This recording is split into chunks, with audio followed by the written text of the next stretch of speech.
Alrighty, yo, what is going on, everybody? It's your boy, Mr. DG, not fire back with that video, David Reactor. Royal Rumble winners, WWE instantly regret it.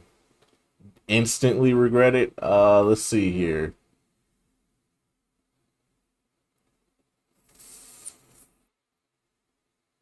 Alberto Del Rio should definitely be one.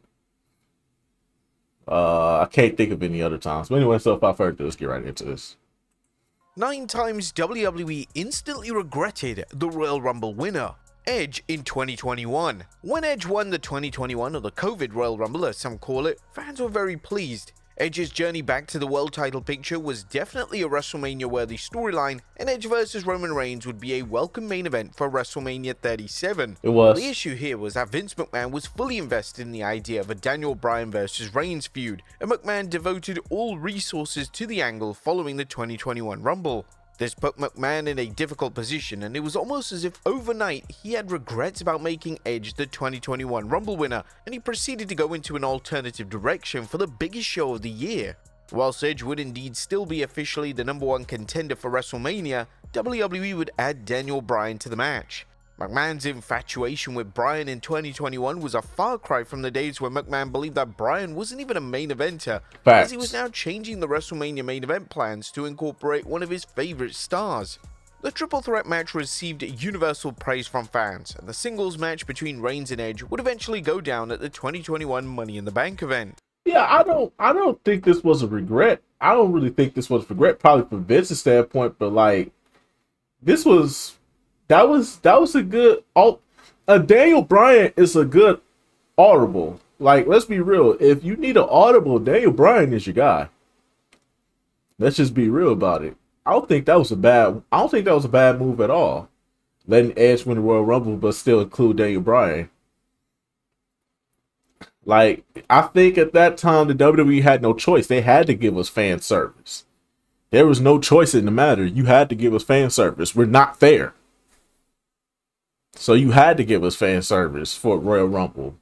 We're not there. You're still not doing pay-per-views live in front of fans. So I think that was a good, and that was a good WrestleMania too.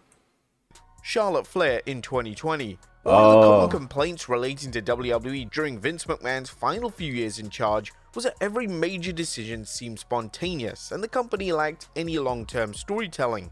In 2020, the initial plans for the 2020 Women's Royal Rumble were going to see Shayna Baszler win the match and challenge Becky Lynch at WrestleMania 36. McMahon would change these plans and instead go with Charlotte Flair. Because they fucked over Shayna bad. Shayna deserved a spot at that time.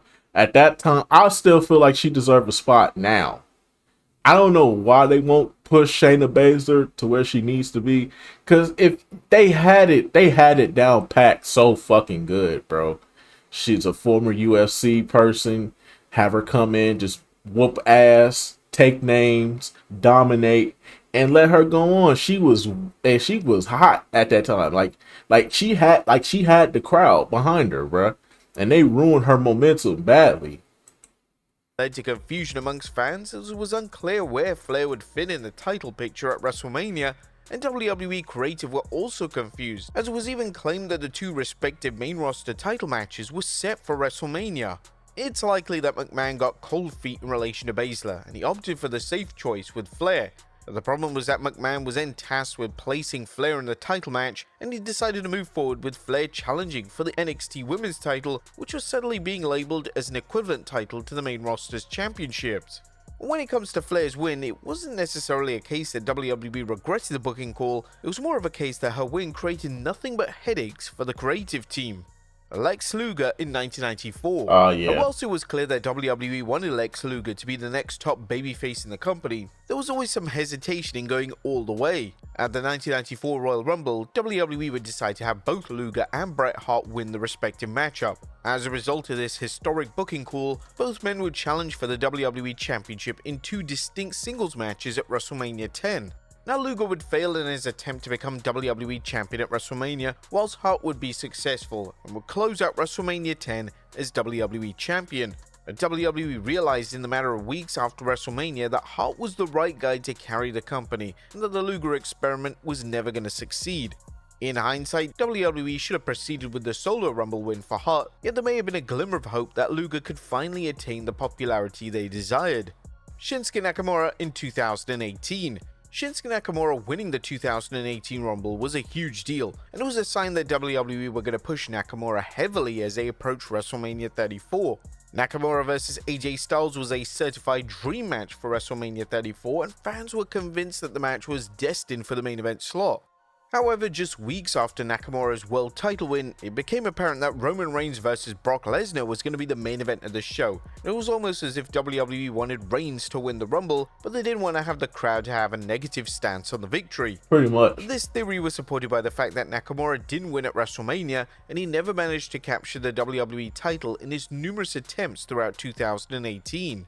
Rey Mysterio in 2006. What? There were a lot of staff members backstage in WWE that were fully behind a Rey Mysterio push in 2006. Mysterio was insanely popular, especially with the younger demographic, and a lot of internal people in WWE believed that Mysterio had the tools to be a main event. This was a great choice.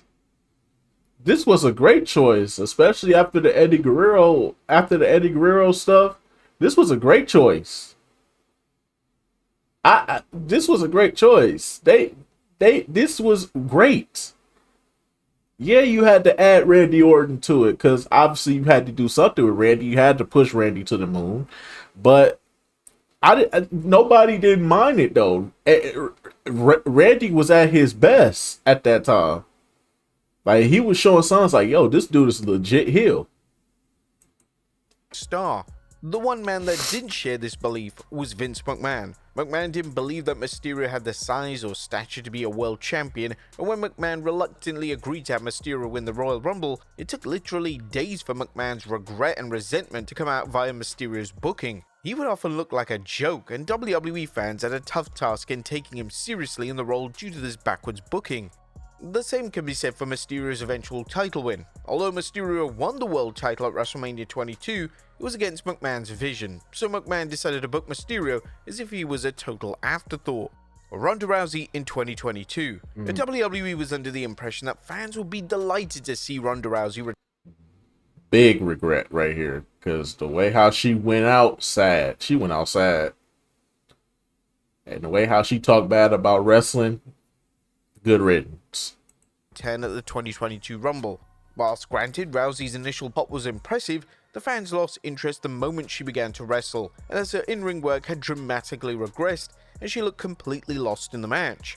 Rousey would win the annual matchup, which was heavily bashed by fans, as was seen by many as Sasha Banks' year to finally win the Rumble and challenge for the women's title at WrestleMania.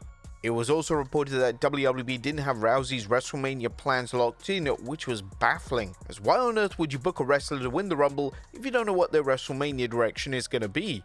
Rousey's booking was truly bizarre leading up to WrestleMania 38, as it would be hard to tell if she was supposed to be a babyface or a heel, and her eventual WrestleMania match with Charlotte Flair wouldn't be at the level fans expected. A key indicator that WWE regretted going all the way with Rousey in terms of the Rumble win was the fact they booked her to lose at WrestleMania. Hear me good, nigga. I'm here to double down. That shit is a two-pack of ass. Alberto Del Rio the fuck are you talking about? That shit stinks. John Cena was a firm favorite for the 2011 good, nigga. I'm here to Royal double Rumble down. Fans knew that shit is a two-pack of ass. For WrestleMania 27 the fuck are you talking about? That shit stinks. It therefore came as a somewhat welcome surprise that WWE decided to go with Alberto Del Rio as the eventual winner. They should have went with Santino, bruh. They should have went with Santino, bruh. We was all rooting for him.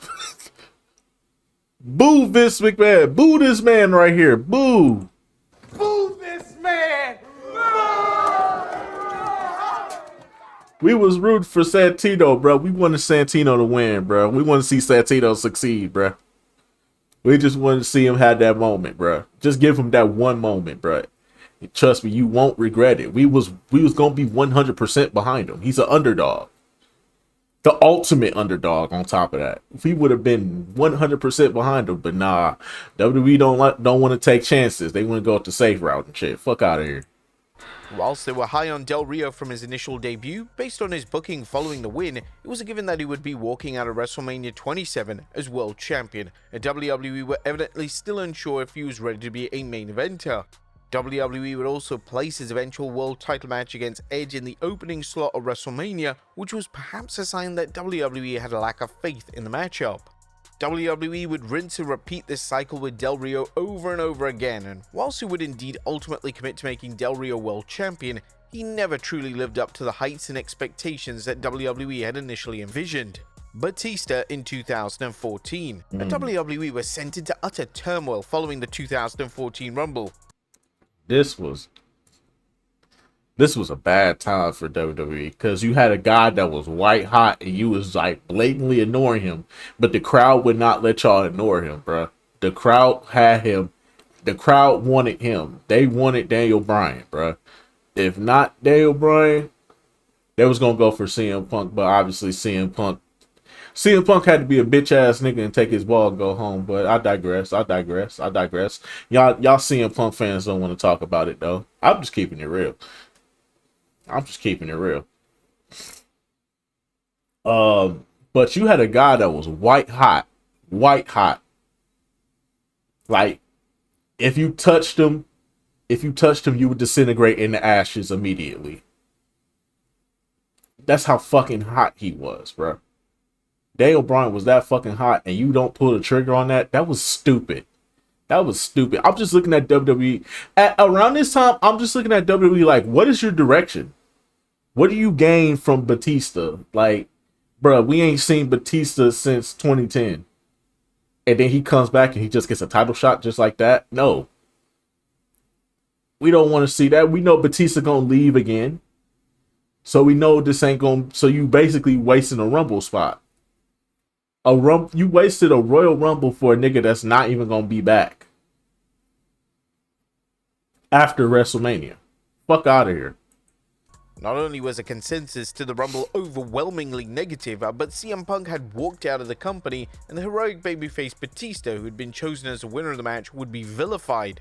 WWE fans were set on Daniel Bryan main eventing WrestleMania 30, and whilst they had respect for Batista, they all knew it was Bryan's time in the spotlight. WWE clearly knew they made a fatal mistake, and due to Punk walking out as well as a negative reception to Batista's win, an audible was called and the WrestleMania direction was changed. Batista would still get his world title match, however Bryan would be added to the matchup, and now a new main event of WrestleMania 30 would be a triple threat showdown between Batista, Bryan, and reigning world champion Randy Orton, and Cody Rhodes in 2024. Triple H was put into an incredibly problematic position at the 2024 Rumble. Triple H had heard that The Rock may be available for WrestleMania 40, and if this was indeed the case, Roman Reigns vs. The Rock was set to main event night 2 of the show. However, the game had penciled in a Cody Rhodes Rumble win, and the game was intending Rhodes to finish his story at Mania. Just a matter of days after Rhodes' win, The Rock confirmed his availability to WWE, and his match versus Reigns was now on. This meant that Triple H had given the Rumble win to a wrestler that wasn't even going to be able to fight for the WWE title on the grand stage. And this would... Then you have him face Seth. What the fuck? Like, have him face Seth then. But nah, we had to finish the story. But the way how Rock turned it around, though, Rock is Rock. Hey, say what you want, but Rock. There's a reason why Rock is my GOAT, bro. He definitely pulled the best switcheroo audible you could pull, bro. That final boss shit was legit. That shit was lit, bro. Don't ever talk about don't ever say my guy is not the GOAT. That guy, bro. That's what I'm talking about. That's why he's the MVP.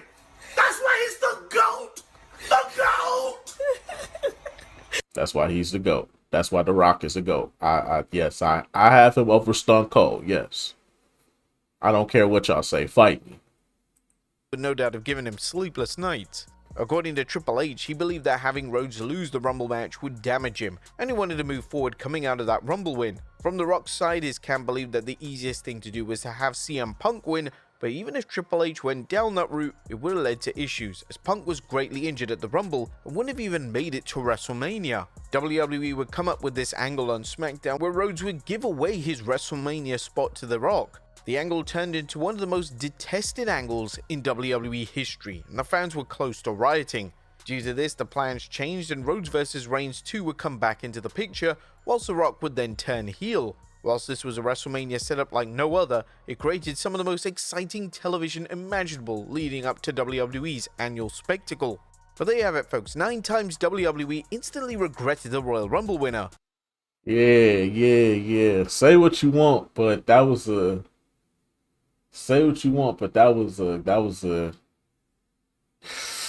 tough decision. You had The Rock available. You had Cody Rhodes had to finish his story. You had a returning CM Punk that ended up getting injured. You had a lot on your plate, so I can't really say I can blame Triple H, but thank God The Rock is a wrestling savant. Like, Triple H may have a vision, but Rock is a savant. He knows how to make this shit work. That's why he's the GOAT. Don't question him at all. But anyway, so that's just going to about do it for this one. I will see you all in the next video. Till then, peace out.